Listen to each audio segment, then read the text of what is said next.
Docu, who wants seconds and more man. We don't need to know.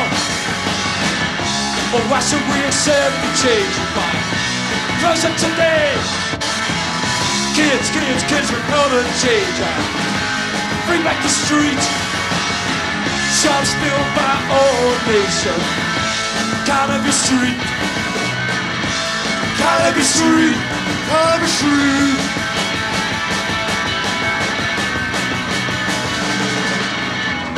The street is a mirror for our country. Reflects the rise and fall of our nation. Nation!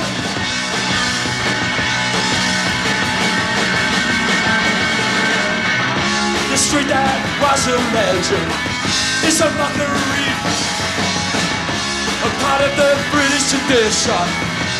Come down the train. You don't need no passport to see its faults. Take a walk along that street again. See what I mean? Cannabis Street. Cannabis Street. Cannabis Street, not what it used to be. Cannabis Street, not what it used to be. Cannabis Street, bells, the fish are gone. Cannabis Street, bells, the fish are gone. Cannabis Street, oh, oh, oh. Cannabis Street, oh, oh, oh, oh.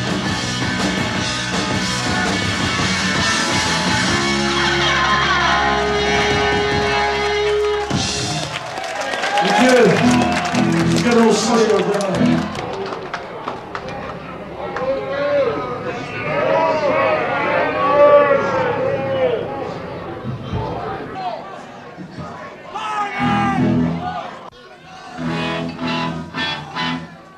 Quite ironic, isn't it? No problems at Hammersmith.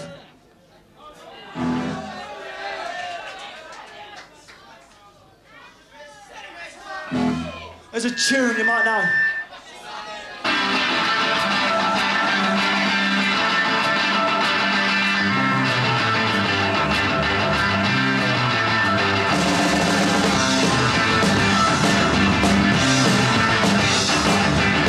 They all say there's 1,000 things I wanna say to you. But whenever I approach you, you never look a fool. I wanna say, I wanna tell you about the young ages, about the time murder days.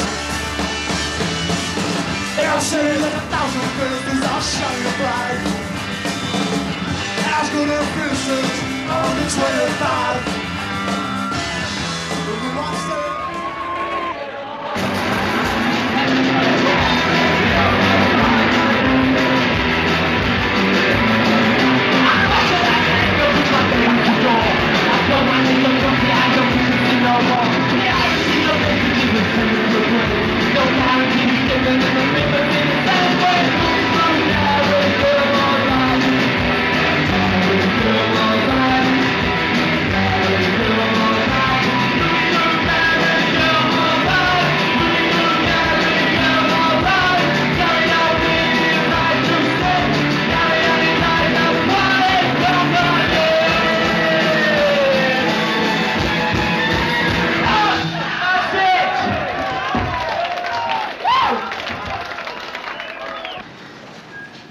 Anyway, the beginnings of punk. Alright, I'll let him talk, go on. Right, you let me talk. What was it? Yeah, in London last year, right, there was a pub scene. And you had various bands playing a lot of, you know, the pubs in London. A lot of people were having music in pubs, you know. Hope and Anchor, the Kensington, the Nashville.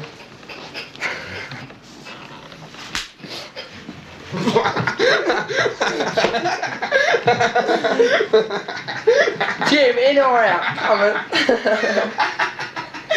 Go on, then. Go on. Tell him about punk, Mark. The identification with to identify They with didn't have something of nothing- their own. no They message, didn't have no. nothing of their own.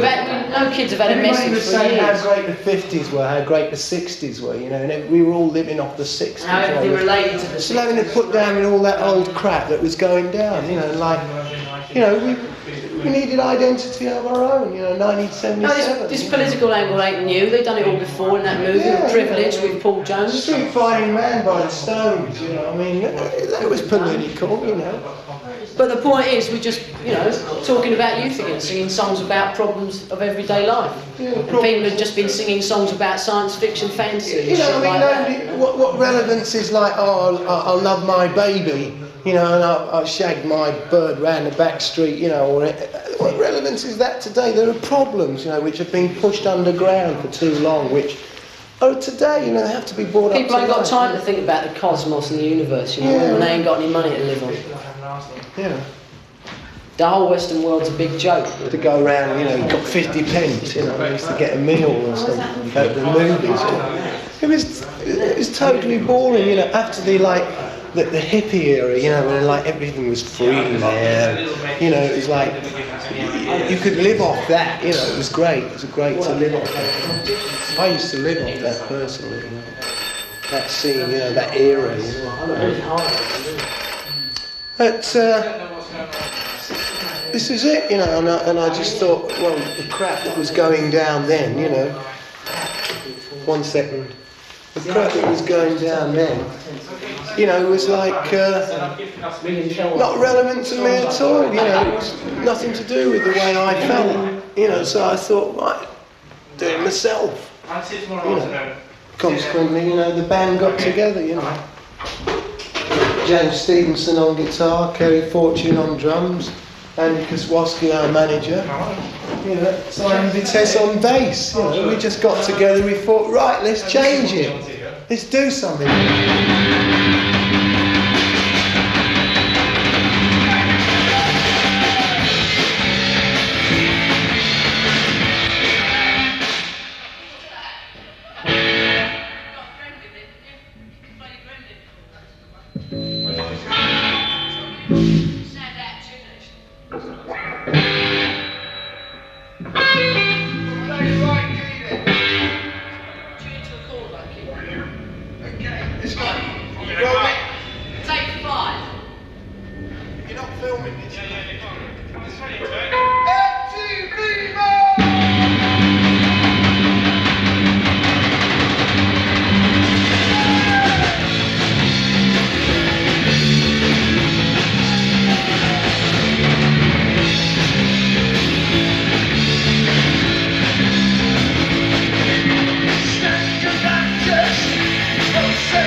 Chelsea was like originate one of the first bands ever to play the Roxy, you know, with other bands, you know, right? And he's very important to the music that's going down now. It's very hardcore, very political, as regards to, like, we have the single like Right to Work, you know. which is about, you know, millions of kids that leave school, you know, haven't got a job. I don't know what's going on, but like I haven't. The individual, really, the right for the individual to do their thing, you know. This is what it's about, you know, the right to work. When the punk rock business was starting up and groups wanted to play, they were rejected by everybody and everywhere. And so it was very difficult to get work for them. So the obvious thing was to try and do something yourself, which was equally as difficult because we have a lot of problems in London about licenses and drinking and playing loud music. So there's a lot of problems came up about the same time. See, I managed a group called The Damned, and also managed a group called Generation X. When I worked with Generation X, I realised that there was a lot of problems that involved with who was getting work for these bands. So the easiest thing probably was to find a place yourself. This I did by finding a club called the Roxy Club, and I put on the band called Generation X, and it worked very well, which we knew it would. At the same time, a lot of new groups were coming and playing in London all the time. So they obviously contacted me to put on their groups to play in the club. But the club was on a very loose basis. I hired it every week, and very expensive too, because the man wasn't prepared to let me have the club, because he thought there was too much risk involved because of teenagers and drinking and drugs and loud music. So I had to pay a very high rent to compensate him. But it was worth it to me because we weren't so much interested in making money, but just to have some fun and have an outlet for this new energy which was growing all the time, especially the music and the clothes and the fashions, everything. So we had an understanding between us, the sort of thing we wanted to do. So it became an immediate success, and we didn't have to advertise because it wasn't necessary to bring people from the streets into the club, because we only wanted people in the club who were interested. If they were interested in the music and the clothes, they would come down naturally because of their friends would be involved in something. So it became a very exciting and central point to all the punk rock, because they had somewhere to create things, to mix with each other, to form new bands and exchange ideas. It stopped because it just got too much eventually. The money that was wanted from us, we couldn't afford to generate from the bands and from the people. But of course we still had the restraints of the outside world, which was high rents, and that they just wouldn't meet. And we couldn't, or we wouldn't put the prices up on the door, because we would be in the same capacity as the people who were in rock music before, where they were charging maybe £5, you know, to get to see a group, which we didn't want to do. We were only concerned with charging maybe £1 to see 3 groups. Zu den aufregendsten Gruppen auf dem Live-Album vom Roxy Club zählen die X-Ray Spex. Little girls should be seen and not heard.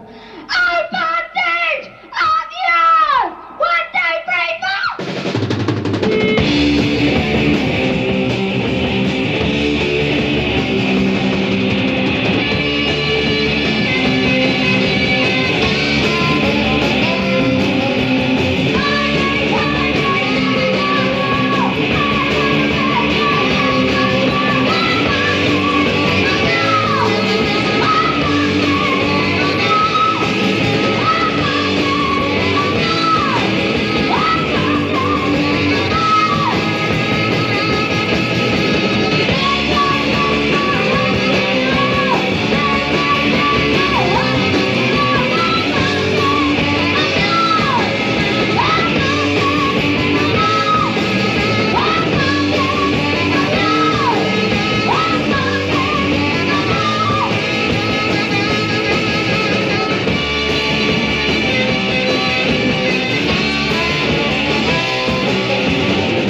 things. I write most things about plastic things and artificial things.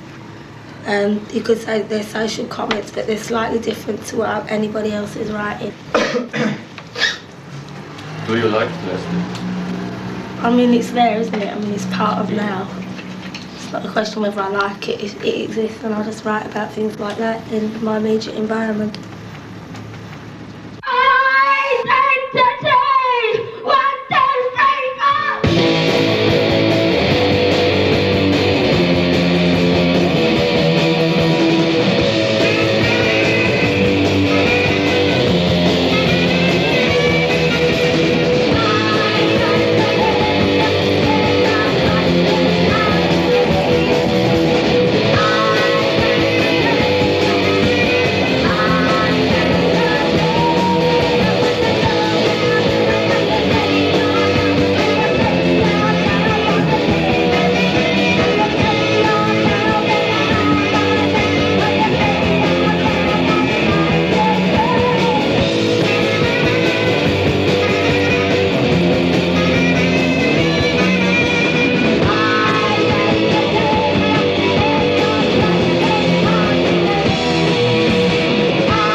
Well, bondage is just, most people associate bondage with sexual bondage and things like that. That's probably why it get banned, because they think it's perverted and, you know, they think of whips and things like that, but it isn't really. It's about any form of slavery, and it's against that. And it's saying, no, bondage up yours, you know, fuck off tonight. Cut. Well, that's that one, really. And then what was the other one? Was identity. It's just about, that's sort of one of the current problems at the moment is identity. You know, people to identify with something. Everybody's looking desperately to try and identify with one thing instead of themselves, and that's what that's about. Alright. I don't like talking, you know, very much. That's why I write songs.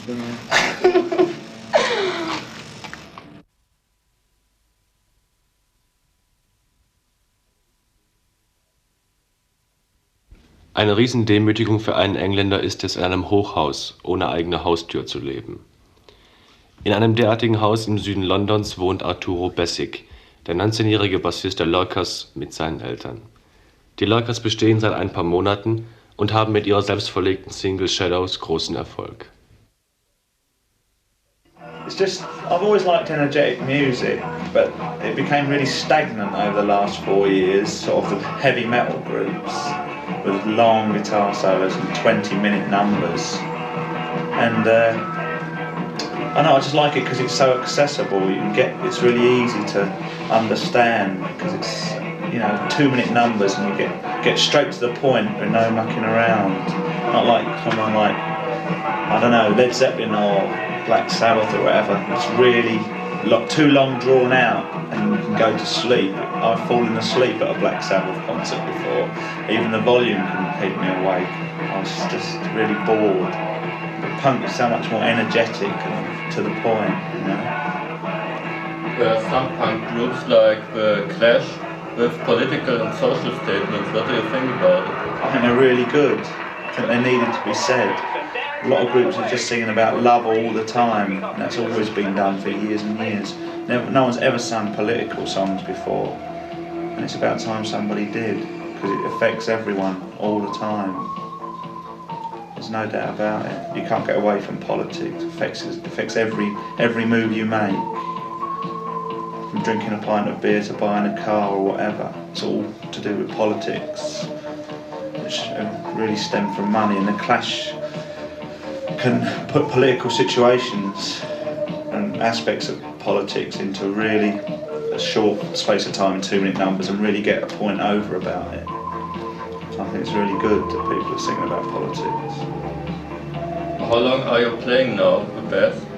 With the Lurkers? No. Oh, I've only been playing the bass since I've been with the Lurkers, which is about 4.5 months, 5 months.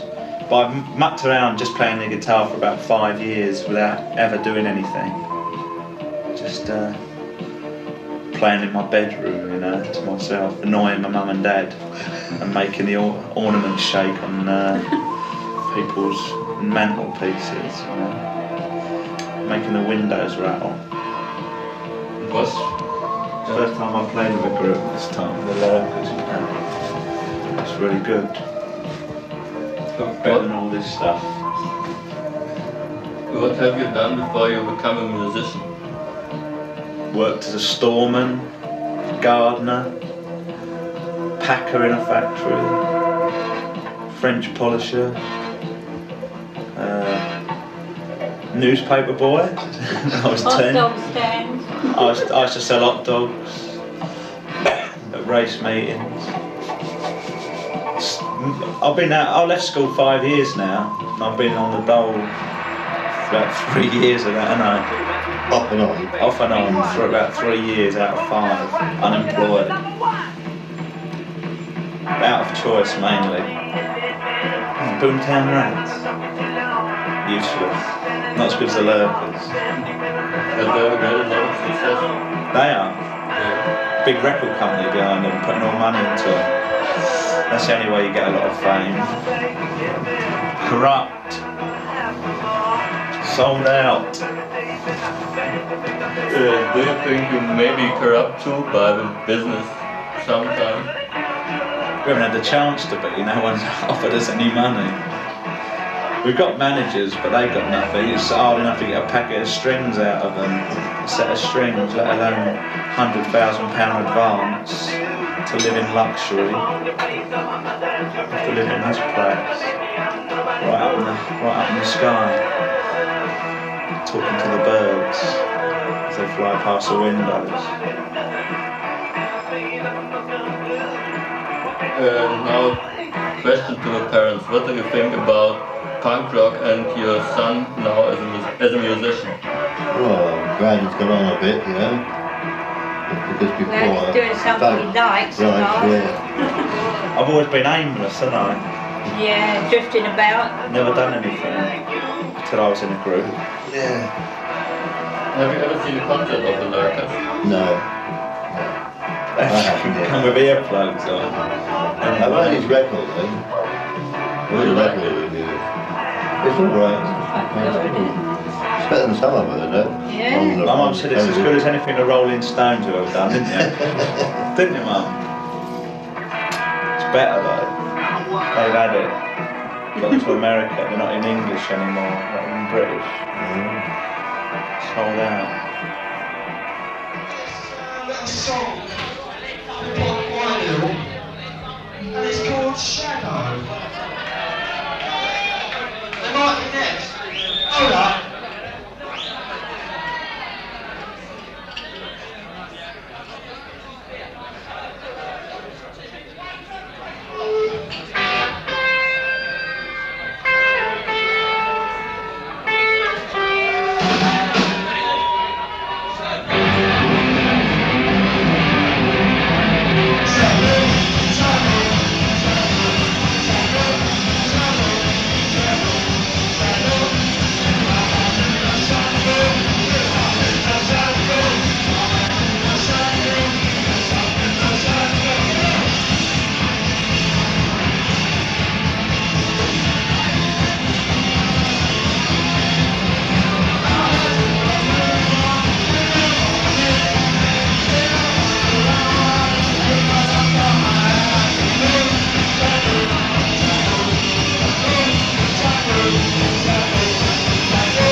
Yeah,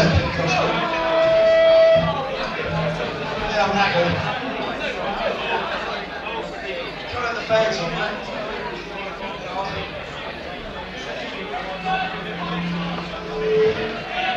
Off to the squash. The guinea pig. Sir, prisoner. Yes.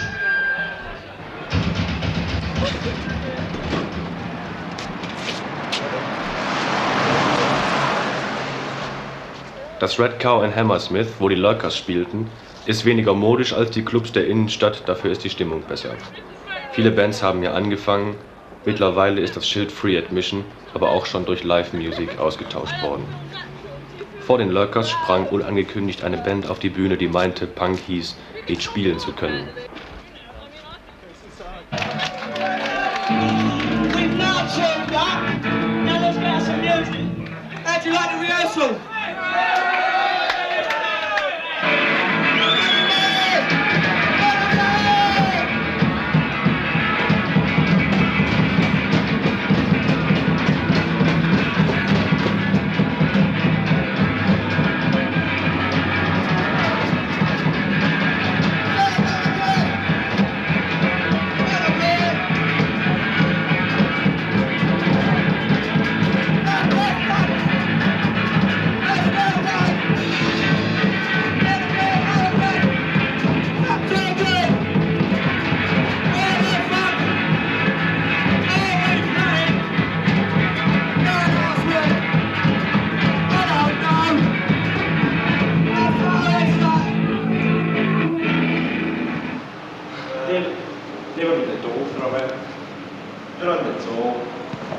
And it's true. Working in an office. Just I bet everything.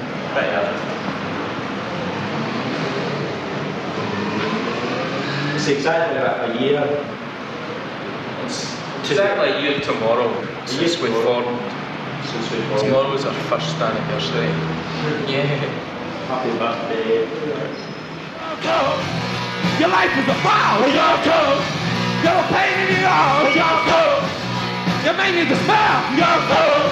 Cause you just don't care. You're a muscular boy. Try so hard to be kind. You're a muscular boy. Down without a mind. You're a muscular boy. Try so hard to be nice. You're a muscular boy. You're as cold as ice.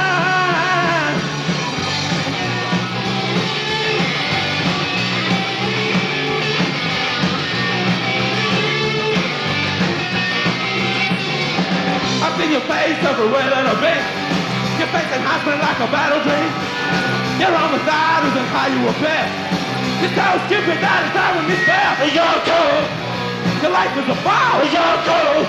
You're a pain in the arse. You're cool. Your maintenance is foul. You're cool. Cause you just don't care. You're cool. Your life is a foul. You're cool. You're a pain in the arse. You're cool. Your maintenance is foul. You're cool. Cause you just don't care.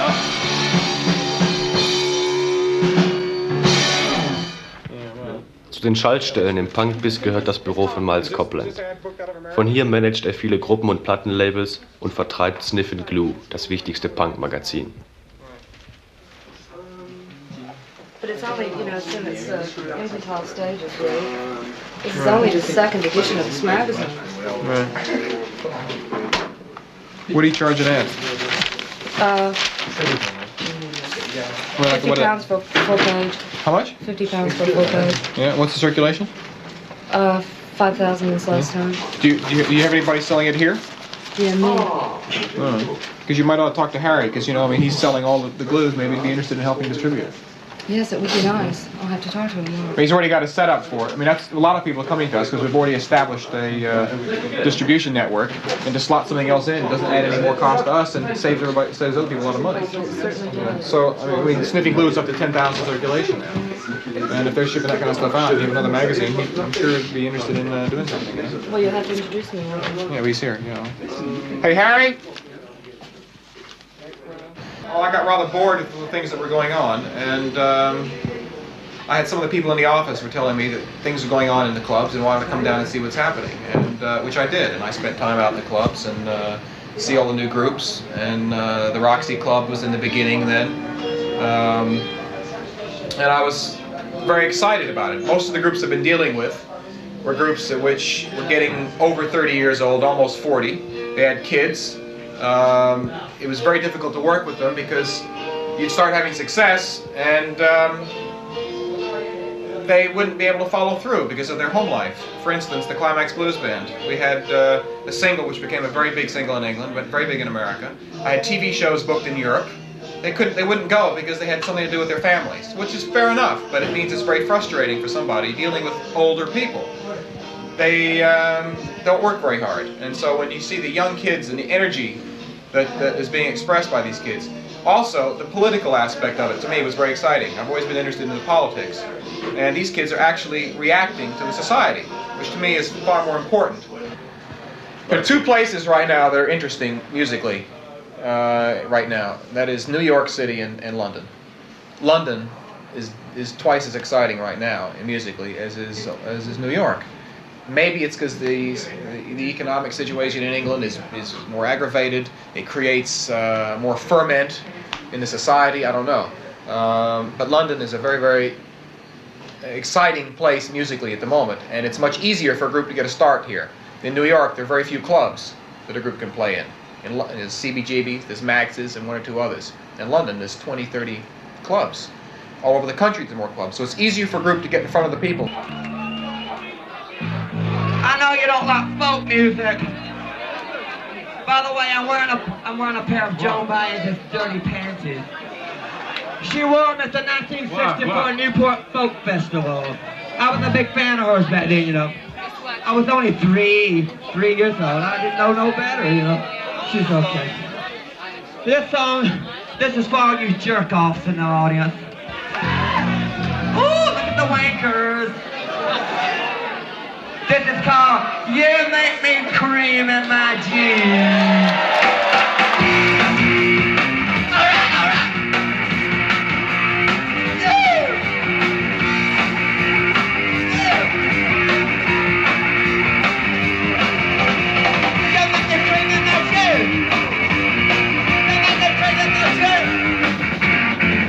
Every time I pass you by, I get to say, the baby night.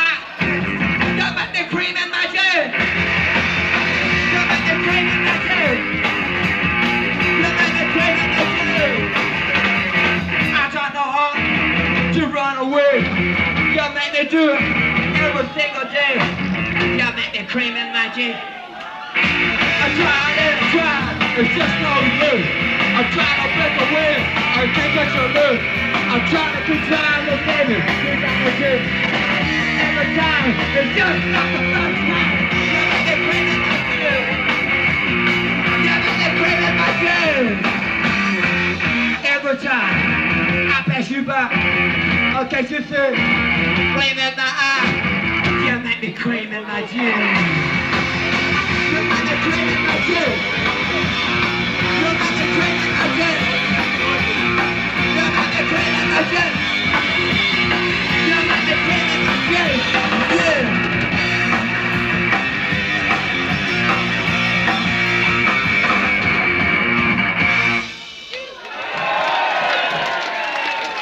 Thank you.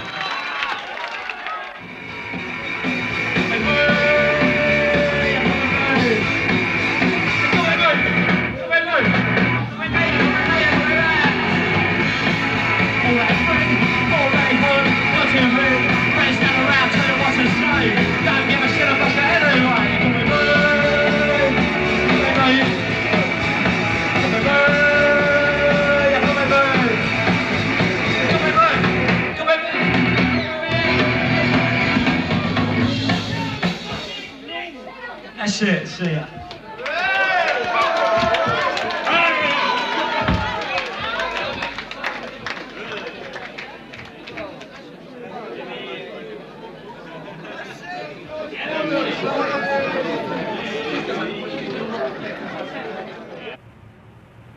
Die Killjoys fielen uns leider zu spät im Vorprogramm der Electric Chairs auf. Wir besuchten sie am nächsten Tag zur Probe im Greyhound in Fulham nach der mittäglichen Striptease-Show.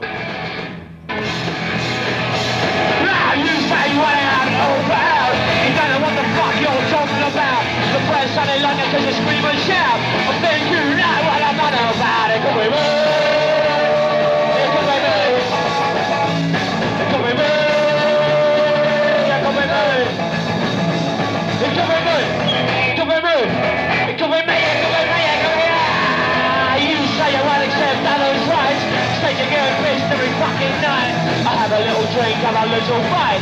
I try going home to your mum and dad. It could be me. It could be me. It could be me. It could be me. It could be me. It could be me. It could be me. It could be me. It could be me. Yeah, well, we're the Killjoys, as you know, from Birmingham. We formed about a year ago in Birmingham through adverts in the papers, and we knew some of each other. And we would make it a lot quicker had we come from London, but Birmingham is 120 miles away, so it's obviously it's not what London is. But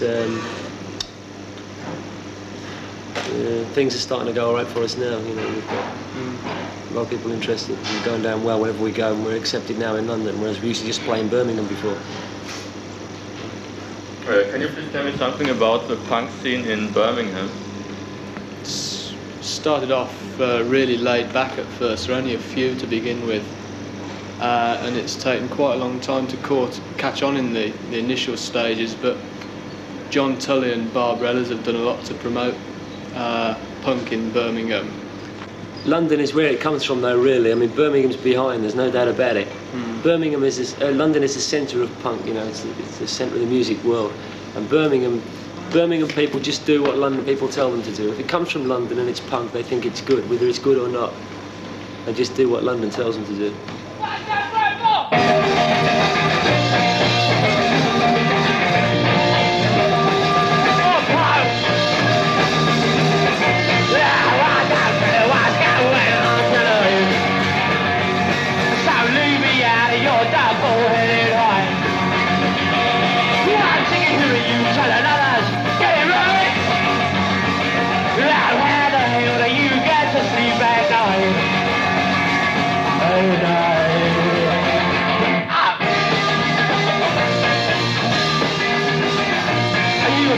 Position every time they put a pen in your hand. I was looking for a sky, you got someone else's band. It's time to take a look around, so you really ain't going nowhere. You just got me running circles, so stop pretending that you care. That you care. Make the plans, you chose like it in your hands. You don't like it, someone play, and you go to sleep.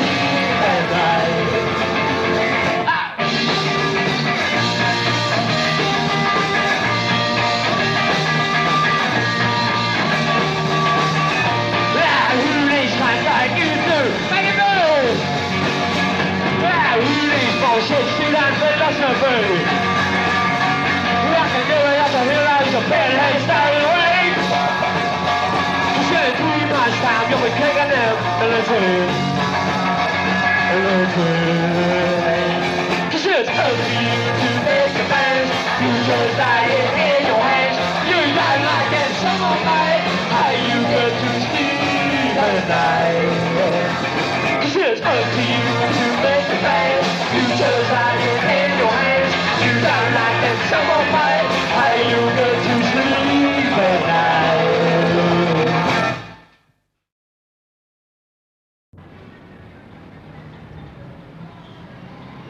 The way the shop was started, it was started as not as a record supermarket, but as an agitprop shop, which had a political point of view. Go and get odds. And people can come in and just sit down and sort of talk about things. You can't do that in most other shops. In most other shops, they want you to come in and like buy a record and go out or buy whatever they're selling, and they just want to get rid of you, you know, because there's no interest in anybody talking or doing anything. That's why people can come in and read the magazines and do things like that. It was obvious that this shop would know about punk music from the beginning because people that work in this shop spend their time going to gigs.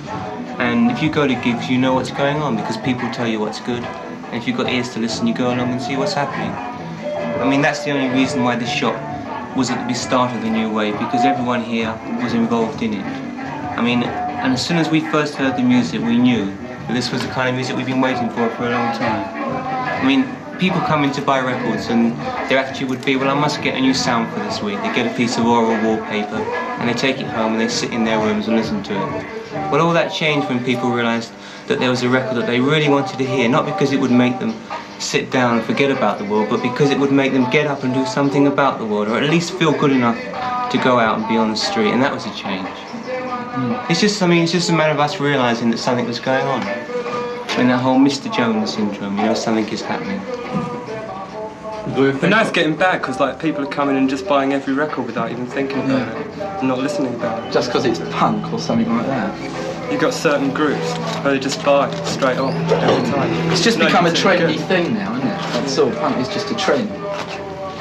It's a fashion. Yeah, it's just a fad. Well, they're still, I mean, I'm still optimistic about something. Oh yeah. It's like platform and like boots, with people isn't it? getting in, like people getting into reggae and stuff like that, because that's exciting music and it's interesting. Because the major record companies don't think that it's No, a mass market record, and having made that decision, they're not interested in making those records available to the public.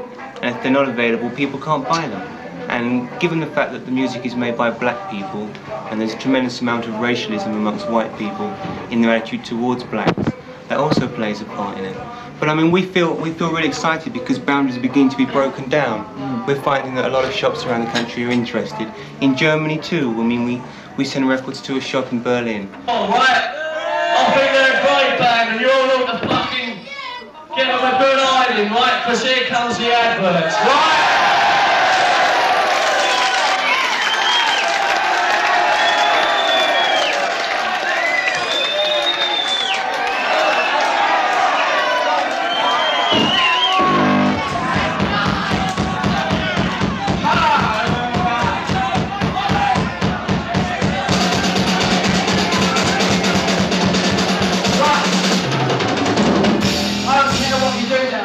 Don't injure yourself, don't injure us.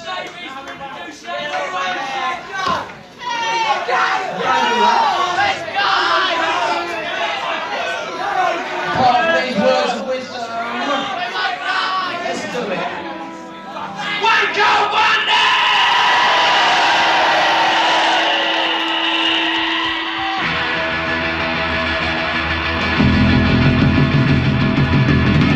I wonder what we play for you tonight.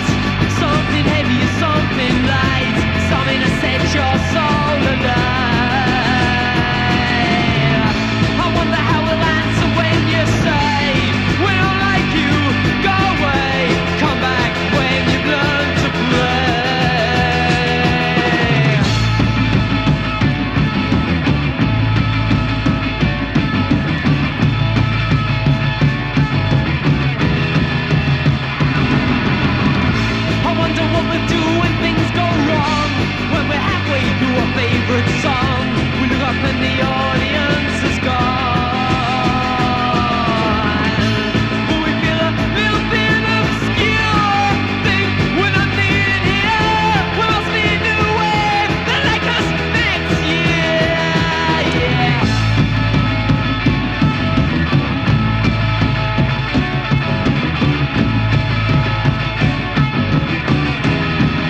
In Camden, auf einem abbruchreifen Lagergelände der British Railways, ist der Probenraum Rehearsal der Clash.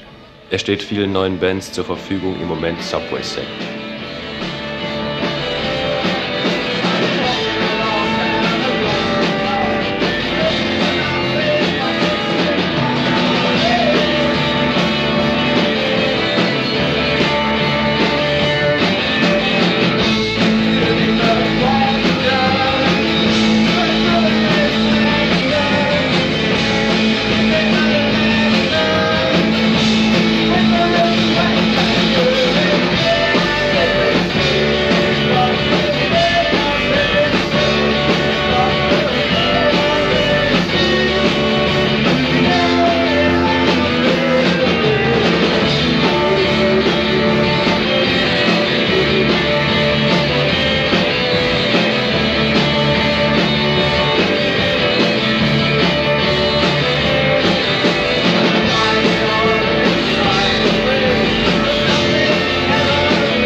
Turn this up for the singing. Turn this up.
think they're like most songs. They're sort of, the words that are used in them aren't the sort of words that you usually get in rock records.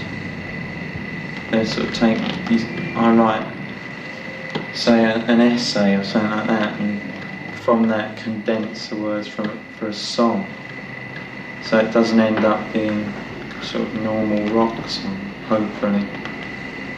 It's formed about a year ago, exactly. And since then we've sort of been playing with different drummers. Playing with one drummer and then stopping for about 3 months. Because we'd never had one drummer that we liked. Why do you play punk rock? I don't really think we do. Exactly, we don't play what everyone thinks is punk rock. I think. We're more like sort of Buddy Holly, I reckon.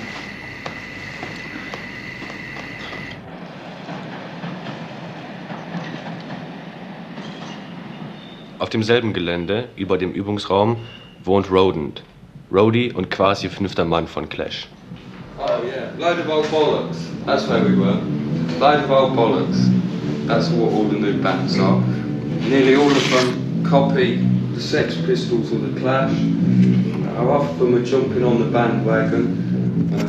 They're a load of crap. There's a couple of good ones. The Slits, interview with them, singer's German, can speak to her. There's this group downstairs, Subway Sex, they're okay, they're a bit different. But most of them are all like the same. They're all, you just get bored watching them.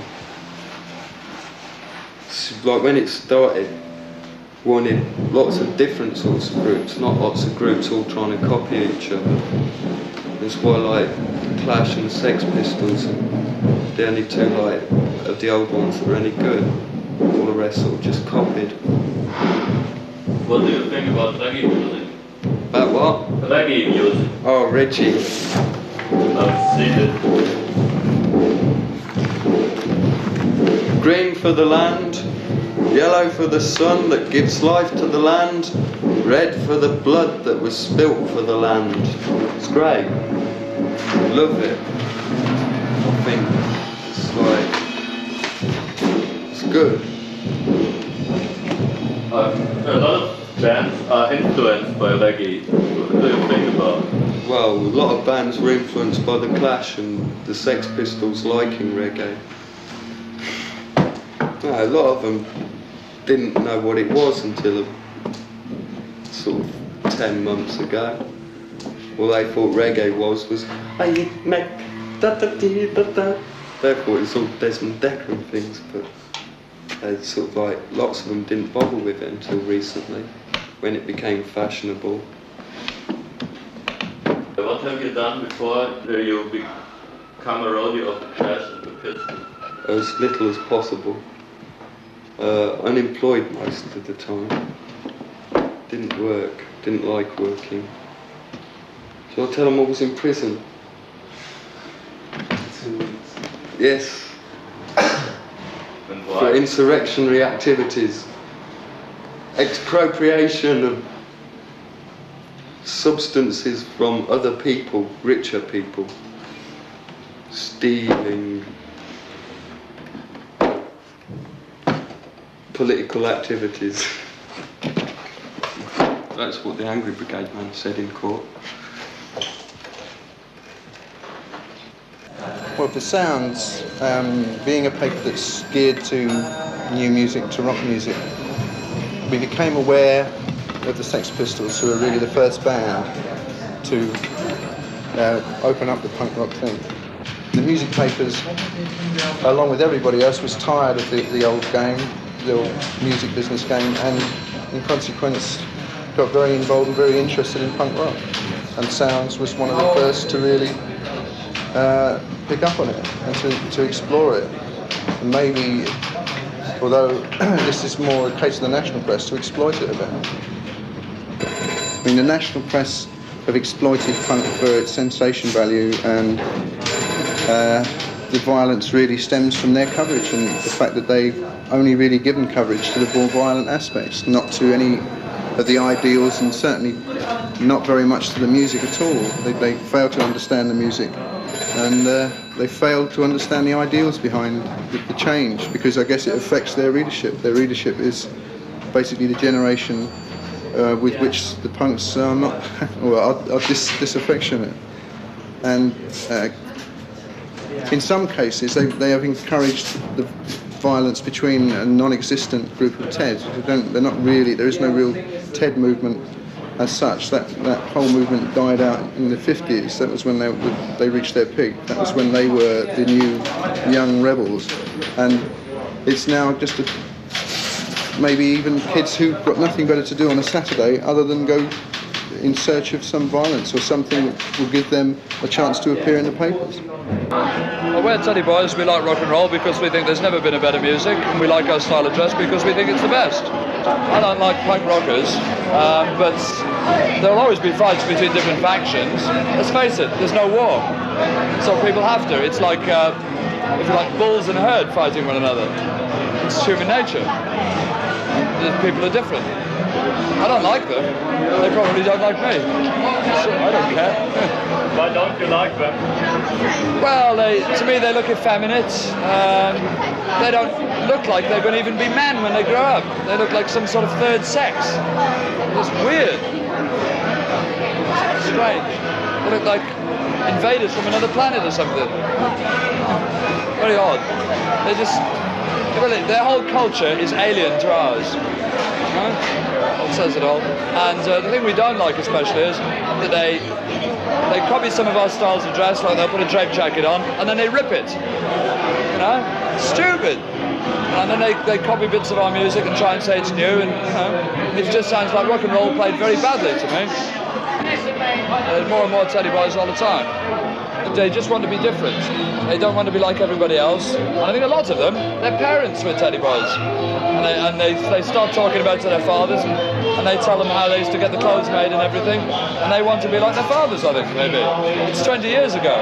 These guys will have children. The old Teddy Boys had children. I think these are a lot of the children. We've been around a lot longer than anything else, any other form of dress or anything. And they've come along, they're saying, oh, we're white Teds out and we'll have punks everywhere, this Johnny Rotten, this the Jam and all this shit, you know. And they're trying to put it across the country, starting in Britain, but we're not having it. That is why we give them a good hiding every time we meet them. They just to keep them off the streets. They can have their global village and all the places they go to, but when they start coming around this area and all these well-known Teds clubs, they get a good hiding. And that is us. They claim they wear drapes because they gent the shop. They reckon it shocks people. They're taking a mickey piss. They reckon they wear the drapes because it shocks people. No way. They're taking a mickey out of our music. They shock people, right? Why do people don't even see us when we walk down the road? So they go on the dustbin liners, stupidly coloured hair. Why bother? There's no point in bothering. It makes them look silly little boys and girls, which they are. They rip drapes up, don't they? They rip them up and they got old creepers on and their socks, earrings, short hair. It all stems a bit of Skinner, a bit of Ted. They're taking the piss all the time. So everyone I see, bus along the road, in the swimming pools, I'll give him a good eye. You know, that's fine. Then he's got a bit of red in his hair, blood. Yeah, right. Shouting. This is it. They call it shouting music. all the time. Right. They call it music. What do they call it? Right, they call it dancing. They reckon dancing is jumping up and down like they're on a pogo stick. Is that dancing? No, it ain't. What energy can you burn up through that? And he had a dog collar on, with a dog's chain round his neck and a little bit of leather where you hold onto the dog light at the end, and he had tickets all stuck over him with safety pins, and he just had all his shirts ripped, everything, and there's nothing good about that, is there? They look idiots. Take Mickey all the time. They basically started it by saying they're going to wipe Ted's out. Ted's live in the past. All right, fair enough, the style lives in the past, but Ted's live for today, the music today. Rock and roll still lives and always shall live. It started way back, what, 1940s? Something like that. In fact, some of those very first records, something about 47, 48, something like that. Okay, and it's been going from then, and it's going today, and it'll be going tomorrow, and 20 years hence. Right, punk rockers come along and say, Okay, we're clever, we're big, we've got music. They may call it music, but it's not. They said they was going to wipe Ted's out. No way. That's why they get hiding. They get themselves beaten up because they reckon they're bigger than us. The fights between Teds and punks, it's not a new thing in a way, really, because you used to have the fights with the mods and the rockers, and the skinheads and the Pakis, Pakistanis. But in general, the youth of any generation, if there's not a war on, they like to use their aggression up in some way at football matches and things like that. So they've got an ideal thing to have a go at, which is the punk, from Ted's point of view anyway. It's very difficult to sort of say that they just like fighting for the sake of fighting, but they feel as though they've got to use their energy on something. Im angesehenen 100 Club nehmen die Jam, die sauberste Punkband, mit großem technischen Aufwand ihre erste Live-LP für Polydor auf. Alle ihre Konzerte sind ausverkauft, auch wenn der Saal doppelt so groß ist wie der hier.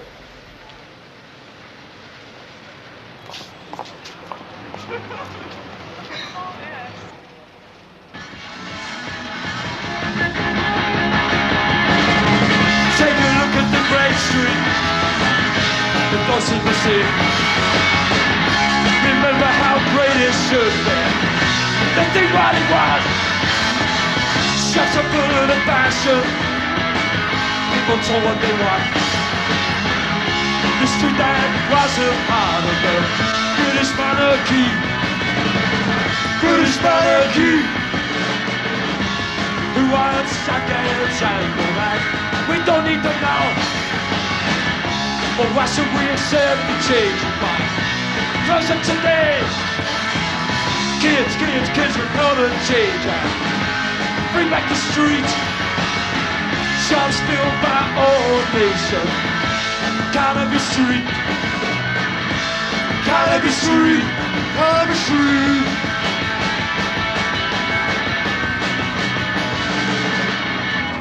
The street is a mirror for our country.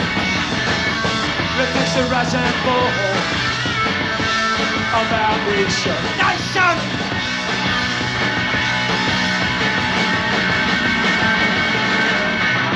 The street that was a legend is a mockery, a part of the British tradition.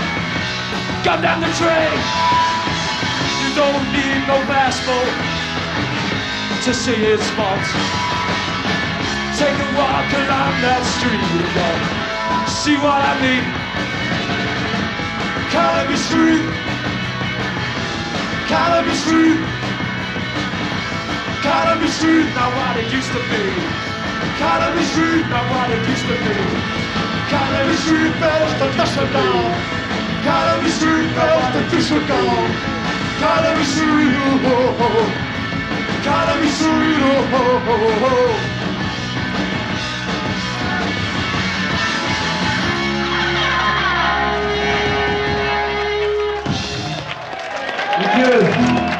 Good old Slater, brother.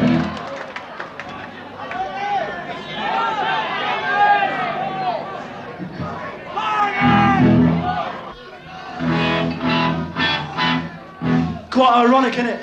No problems at Hammersmith.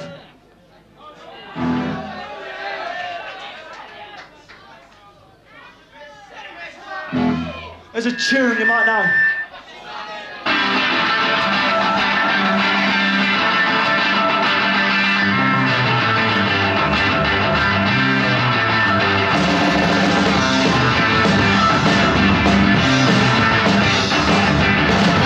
There's 1,000 things I wanna say to you. Whenever I put you, you never look a fool. I wanna say, I wanna tell you about the young ages, about the time they're days. They'll say that 1,000 things are shining bright. As good as business on the 25.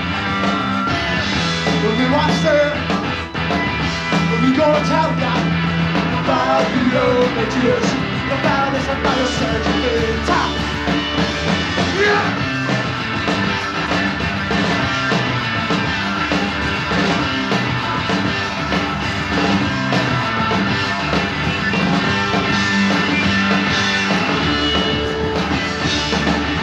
I don't know what to do, girl. You still make out and cry. But so better listen, man, because it takes no words out. And I say there's 1,000 men, universe. How come they now have the right to kill a man?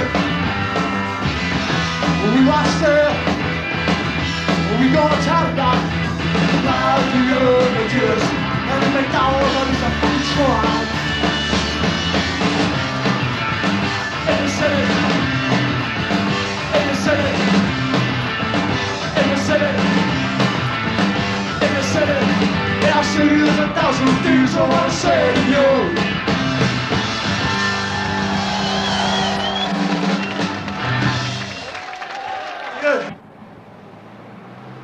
Die kommerziell erfolgreichste New Wave Band sind die Stranglers. Ihre erste LP war die 8 erfolgreichste des Vorjahres. Die meisten Leute fragen sich jedoch, was die Stranglers außer ihrem Namen mit Punk gemein haben. Wir wollten sie dazu im Haus ihres PR-Managers Alan Edwards befragen, sie weigerten sich jedoch.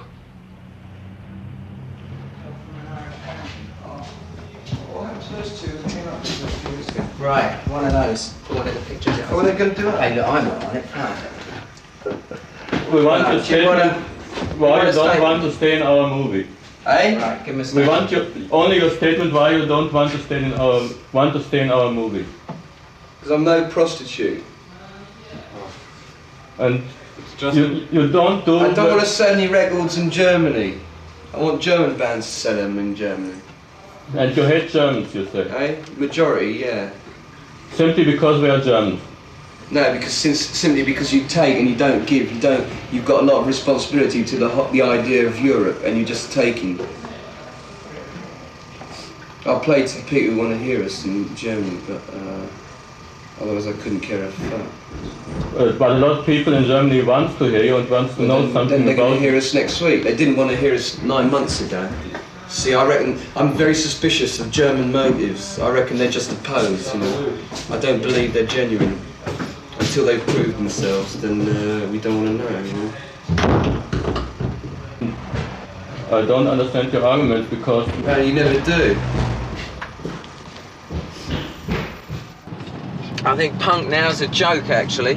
I don't think it bears any resemblance to what it started out as, and I don't think it's fulfilled very many of its original aims in England anyway. I mean, it's been turned into a commercial carnival so quickly that the people who started it and people put the original ideas have lost control of what they're doing.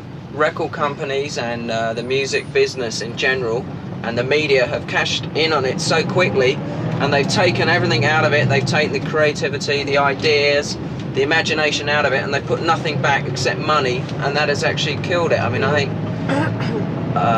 the people who are responsible for making punk rock what it is, or making punk rock, never envisaged what has happened now. Yeah, and they've I mean, lost out basically. Yeah. I mean, they started the whole thing, it was their ideas, and they've really lost out on all the benefits of The it. people who put it together were like people like Andrew Sosowski, who opened the Roxy Club, people like that. They've been bought out by bigger concerns, by big companies, record companies. They've ended up with no money, nothing, and punk has been taken out as just another commodity to sell. So in a way it hasn't achieved any of its ideas. The original idea was to get away from the old music, selling a product. The original thing for punk was that the kids could identify with it, they could talk, they could go up and talk to the bands Right. would go to the same places as they would, they could just see the bands all over the place. They weren't stars, but unfortunately it's very difficult because bands have got to get record company contracts, right? I mean, to be able to survive. They've got to And it's very have difficult to some see money. how they could have combined the two, you know, keeping it on the level with the kids Right. and having the money, you know. There's no way that punk could have stayed As the Genesis, there's no way punk could have stayed as it was. Punk would have had to have evolved and become a big business. It's just unfortunate that it became a big business so quickly. And it trod on so many people on the way up, that's the problem. And a lot of the people have proved that once they're successful, they're just as rich, and they're just as into being capitalists, and they're just as into making money and forget the people who put them there, as was the old generation of the old farts or whatever. So the new wave has quickly become exactly the same as the old wave. In most cases. And unfortunately, I mean, the punk followers have got into the same thing as these sort of, the old hippies, you know, the old farts. As Rotten says, you know, that they only accept their own kind, they're not tolerant to other people, which is what they should be. I mean, the whole thing about anarchy was that, you know, Rotten was saying personal anarchy. You don't interfere in anybody else's business, you keep to what you want to do, and that's how you should go. And unfortunately, it hasn't turned out like that. He's the only person that's kept doing it, really. The whole thing about punk rock was it didn't matter whether you were black, it didn't matter whether you're white, it didn't matter what your hair was, what you looked like, whether you're ugly, rich, poor or pretty. But already there's a snobbery within punk where you've got to have short hair, you've got to have tight trousers, you've got to have plastic clothes or whatever. And already they're as bad as the people with long hair who said that you couldn't be fashionable if you had short hair and this sort of thing. So it's a shame that punk has it's not fulfilled a lot of its original aims, in a nutshell. And that's it, the cynic's view of punk rock. What next? Yeah, what next?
Im Marquis spielen heute die Boomtown Rats.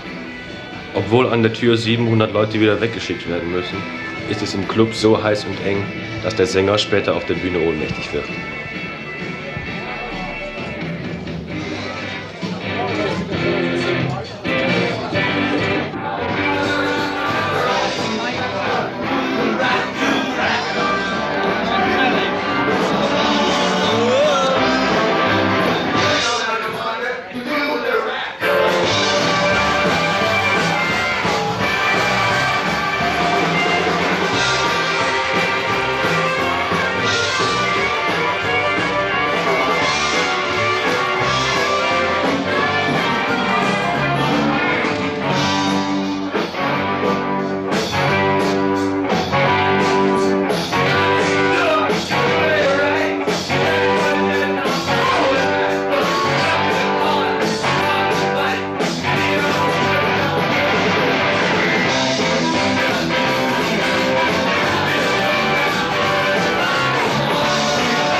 Angefangen hat das mit den Sex Pistols im letzten Jahr im April. Die haben als Vorgruppe zu den Hot Rods gespielt.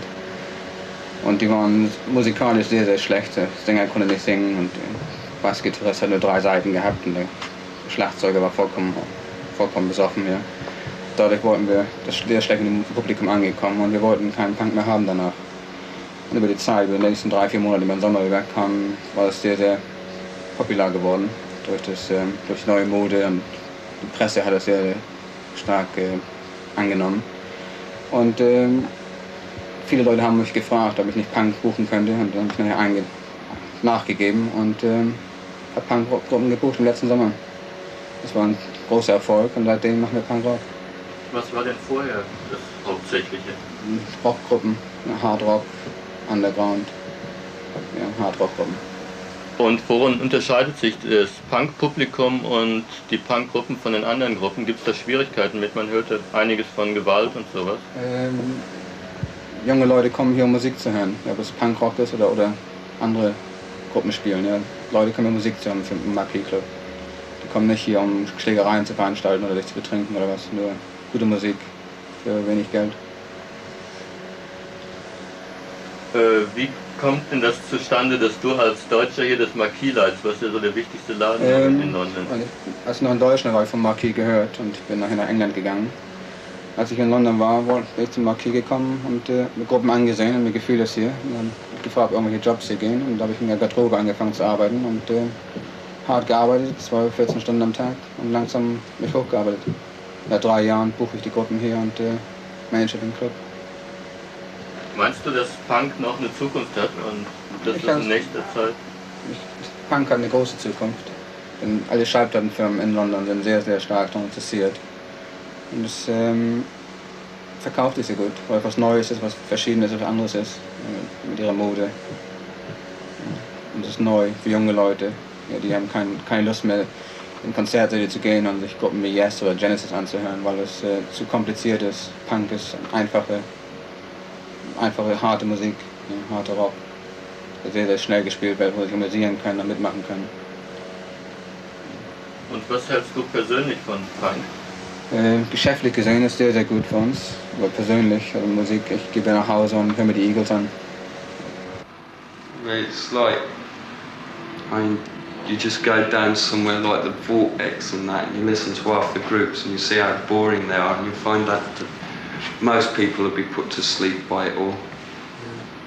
It's just a couple of good bands, and that's it. They'll go and make a lot of money and make a lot of music, and the rest will fade away and die. All the high-blown ideals disappeared years ago. That shocked you. You didn't expect that. They become very watered down. Yeah. You're going to Germany the next month. Do you have any idea about Germany? Yeah, they're all rich in Germany. Lots of Deutschmarks. Apart from these 3. Yeah, no, don't know. I only know about the only things I bother reading about Germany, about the RAF, because they're interesting, but reading about Willy Brandt and Chancellor Smith or whoever they all are is boring, so. Very efficient country, we're told. Very efficient.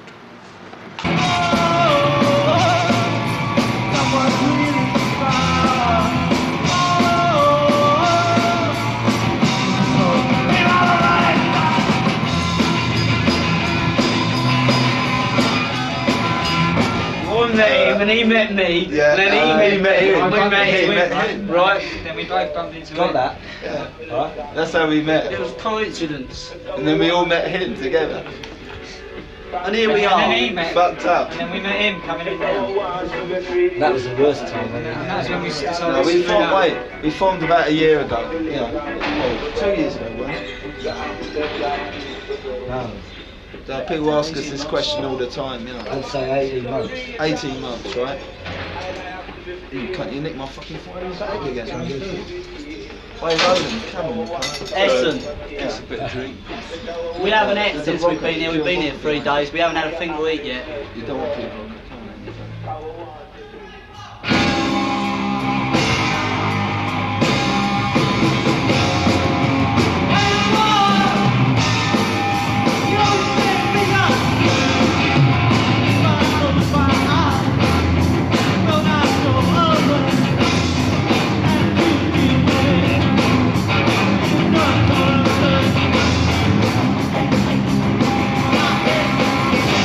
All the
You had a lot of trouble in Germany. Yeah, it's fucking horrible. I never want to come back here again. It stinks. I do though. Unless we're at war. It's great. So far. What do you But think of it's the like, German bird? I've been in hotels and it's been really horrible. People, a lot of older people have been very sort of like nasty to us. They're not sort of helping us at all. But it's the young people who are great. They're great. Like the concert tonight. They've thrown us the to the reaction. fucking slammer. They ain't got a fucking hotel for us. The gigs are fucking useless. We ain't got a Everyone's hotel. asleep. We got the police came round, dragged us out from the hotel. You know, I mean, we really want to like Germany. Yeah. Well, I do anyway. I think it looks great.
The world. By Christmas. Depends if we can get a hotel or not. Yeah. A hotel, a kingdom for a a hotel. hotel. The group for a hotel.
Well, I'm going back.